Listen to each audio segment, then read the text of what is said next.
Hello, all. Welcome to another session of this very interesting course, which is titled Legal Essentials for Human Resource Management. Now, this is week 4, and if you remember our discussions, we are looking at various social security provisions that is available for employees and workers in India. So, in the first two sessions in this week, we discussed about social security as a concept, how it is conceptualized, and in this next session, we discussed about various existing laws in the country which promote social security of the employees. Now, from today, we are going to discuss each and every social security legislation in detail. And today, let's start with Payment of Gratuity Act. This is session 18, and my name is Dr. Ami Samalopanan. And without any further delay, let's go ahead into today's session. Now, enactment of Gratuity Act was a turning point for employee welfare in the country. So, if you look at social security legislations in detail, you'll realize that they are of two kinds. Either it provides insurance or it acts as a assistive device. Now, Gratuity Act is a assistive device. So, the objective of this act is that, let's say an employee serves an employer for a substantial duration, he should be given some extra incentive. And of course, it provides the social welfare mechanism. It acts as a social welfare mechanism also. What is gratuity? What is the concept of gratuity?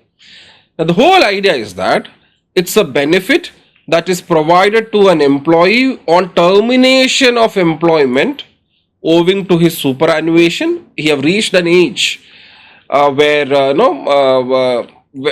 his employment contract comes to an end, or retirement. He have reached the retirement age or retirement stage. Resignation, so the person decides to end the employment contract. Death or disablement due to an accident, and the condition is that the employee must have rendered continuous service for not less than 5 years. So, reiterating, it is an act which provides the employees who have completed minimum 5 years of continuous service under an employer, and the benefit is provided when the employee reaches the stage of superannuation or retirement or resignation or death or disablement, whichever the condition could be. Now, you would have heard the term continuous service. So, that becomes a focal point of this act.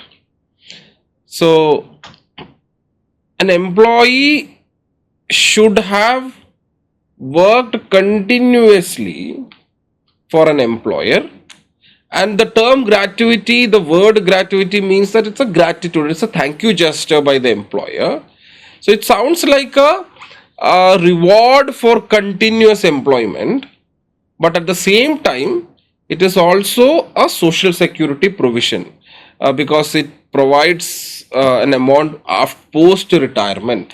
It provides an amount while death happens. It provides an amount when a disablement happens. So it is because of that, even though the term gratuity sounds like it's a reward for continuous employment, while in terms of death, there is a exemption. The gratuity amount is paid at the time of death also, even if you have not completed the 5 mandatory years. Now, this is a separate concept from the Provident Fund. That is an act we will discuss later. So, while in Provident Fund, the employer also contributes a share and the employee also contributes a share. So, it's a mutual contribution arrangement. gratuity is solely paid by the employer. So in that way, it's completely different from the concept of provident fund. And the whole idea, because imagine the amount you have to pay, it can be huge. So let's say 5 years post you have to pay an amount. Imagine an employee who has worked for around 35 years, 40 years. He joined at the age of 18 and is retiring, let's say, at the age of 58 or 60. Amount must be huge. And then an employer should not say that, boss, this is a huge amount, I cannot pay this amount this year because I don't have money. So to ensure such argument doesn't come, to ensure that such a problem does not happen, employer is statutorily obliged to settle. I mean, there is a statutory requirement that the settlement has to be made, and the act advises the employer to maintain sufficient reserves. So the whole idea is that you can, just like a PF percentage of my amount you reserve, you have to maintain a reserve for gratuity also. So it cannot raise an argument saying that, oh, we don't have money. Uh, Now, applicability. Who is supposed to pay this, or rather, on what all establishments is this Gratuity Act applicable? Now, this act extends to every factory, mine, oil field, plantation, port, railway company. So, all those basic factory setup is covered. Every shops and establishment within the meaning of any law for the time being in force in relation to the Shops and Establishment Act, in which 10 or more people are employed on any day of the preceding 12 months, or any establishments notified by the central government in which 10 or more persons were employed on the day of preceding 12 months.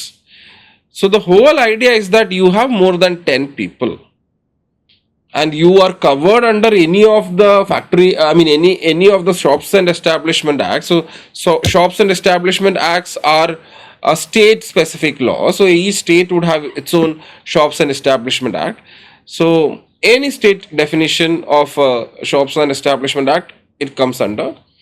Or it is a factory, mine, oil field, port, railway, almost all establishment in the country, it is covered. The benchmark is 10 people. So often it is, the thumb rule is that you have more than 10 people working, it is covered under Gratuity Act. Now if you look at the applicability, there are also certain judicial interventions that have extended the scope of this act. So you would have seen that in the Bonus Act, hospitals, educational institutions are not covered. While defining industry, also we had gone through this entire discussion of whether hospitals and educational institutions, non-profit organizations should be involved or included into the definition of industry. But when it comes to gratuity payment, the court have gone with the legal principle called as peri materia, which means that if something is happening, I mean, if a rule is applied on a similar scenario before, we will apply it here also. So you have to interpret it in this context. Industrious work is happening, goods and production is happening in certain setup, and there you are applying concept of gratuity. There we are saying that a social security mechanism has to be provided. There we are saying a token of gratitude in terms of continuous service should be provided. Then in these setups also, setup of a hospital, setup of an education institution, religious institute, there also you have to provide these benefits. So the whole idea is that when it comes to social security provisions, courts have been largely liberal in its scope and applicability. So in some way you can replicate this in the maximum sectors. Court would have always try to do that. So similarly, the scope extends to almost all the sectors, almost all the establishments. Now, as a person who is eligible for gratuity, now a person who is employed for wages, irrespective of whether his terms of employment are written or implied. So that is one argument. Sometimes in certain jobs, the terms are not perfectly defined and written. So even in those conditions, they are eligible for the gratuity under Gratuity Act. But the only condition is they should be engaged in an organization and should have completed a specific period of service at that organization. So the continuous service concept is the most important aspect when it comes to Gratuity Act, and he should be employed for wages. Now, what kind of work that person was engaged is immaterial. It could be manual, it could be supervisory, administrative, doesn't matter. Just that the continuous period concept has been met. There are few exclusions. Apprentice, often we have seen in most of the act, we exclude apprentice from its scope, as well as anybody who holds a post under the central government or state government and is governed by any other legislations providing for payment of gratuity, already covered under any of the gratuity schemes, they are also excluded from the scheme. Now let's see what is continuous service. I've been telling you the concept of continuous service is what matters the most. So the minimum threshold for being eligible for gratuity is rendering continuous service for 5 years. Okay. Later there has been a judicial interventions. There's an argument that it has to be more than 4.5 years, but we'll get to that later. So overall, if you say that as a overarching statement, it is 5 years.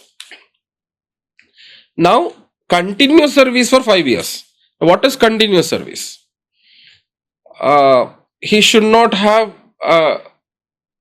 left the job or should have stepped away from the job except for these conditions. So a lot of people argue that, oh, if I take leave, will it be counted as continuous service?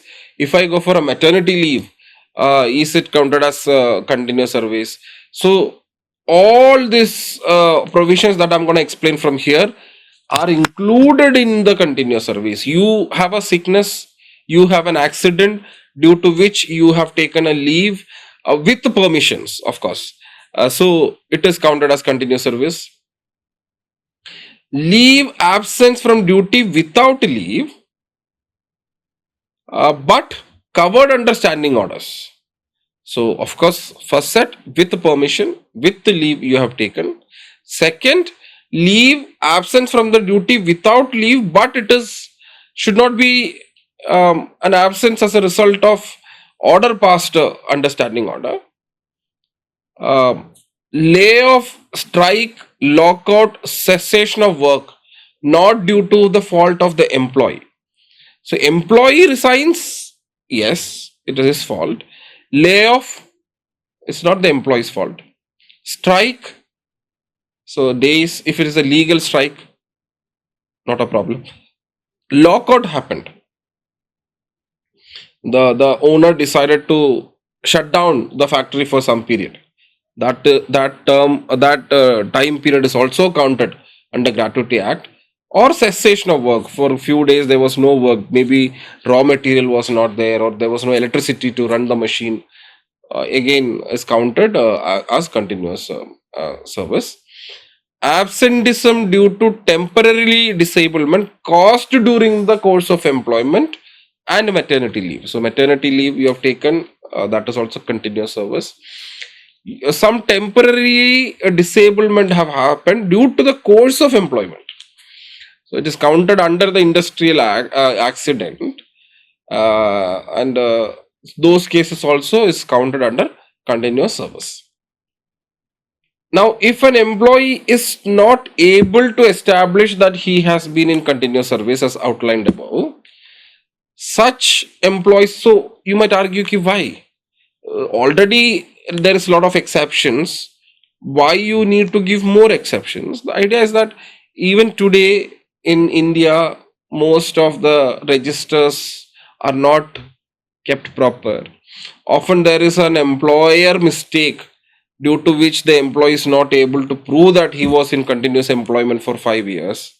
The terms are not employed, there was no proper attendance register mechanisms, all those things can happen. So in those situations, if the employee has worked for not less than 190 days in and 240 days during presiding 12 months, so let's say in the last 6 months if he have worked for 190 days and the last 12 months he have worked for 240 days, uh, now look at certain scenarios which is very interesting to note, and we'll see how this act can be interpreted in these scenarios.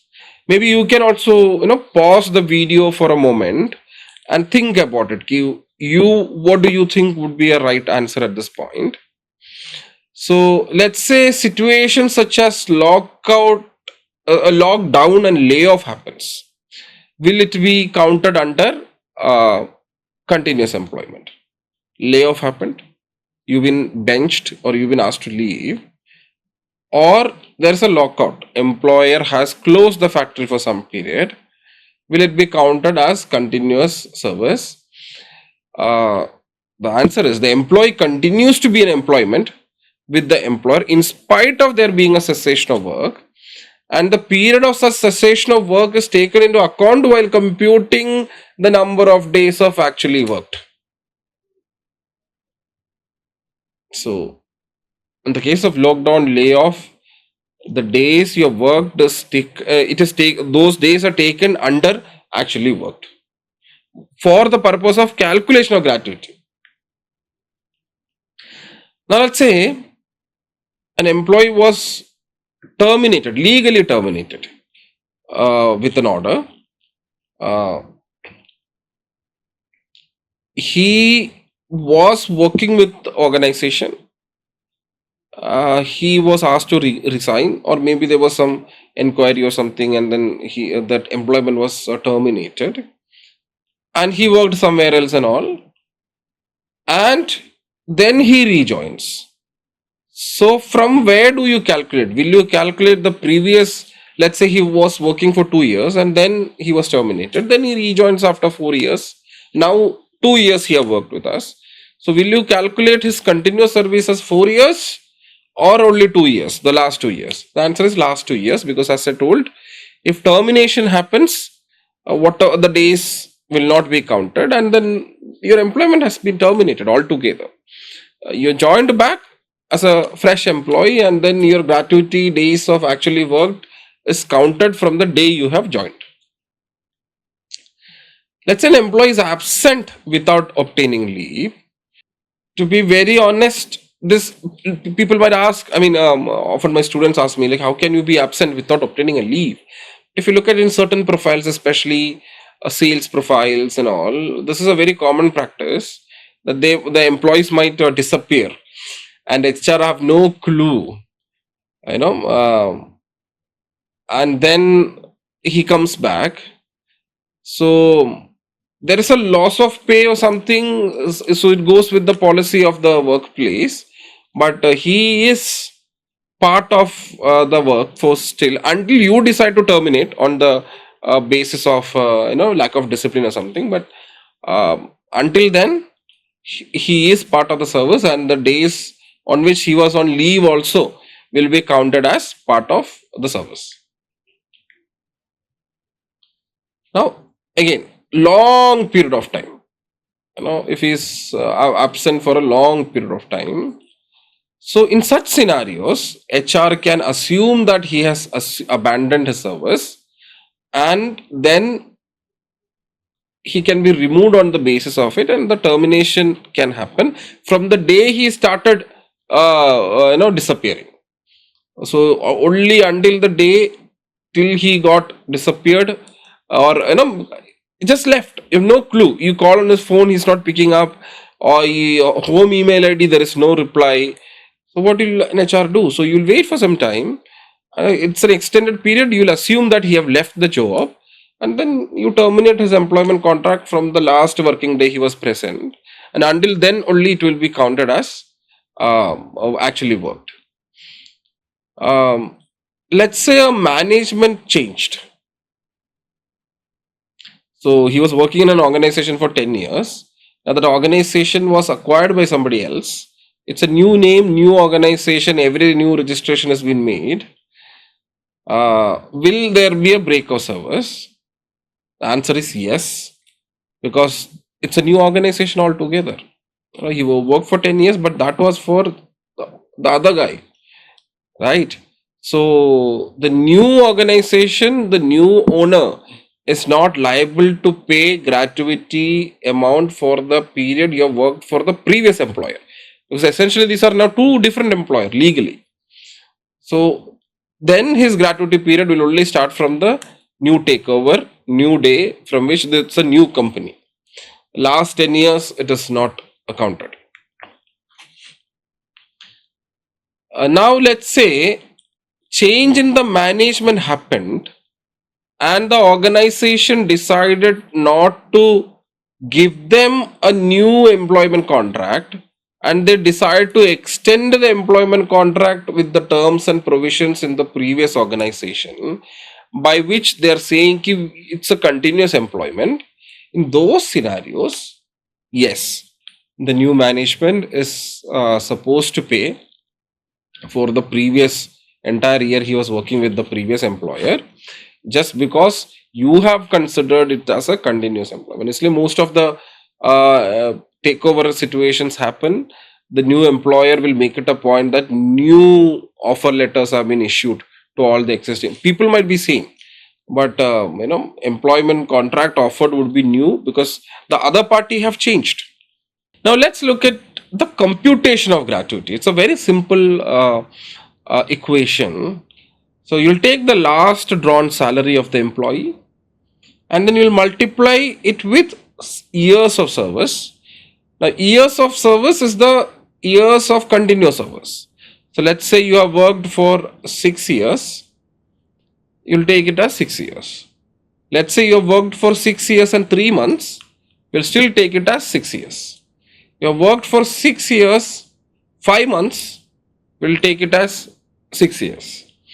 You have worked for 6 years, 6 months, and 1 day, we'll take it as 7 years. So anything in excess of 6 months is taken as the 1 plus extra. So you will multiply it with the years of service and multiply it with 15 and divide it by 26.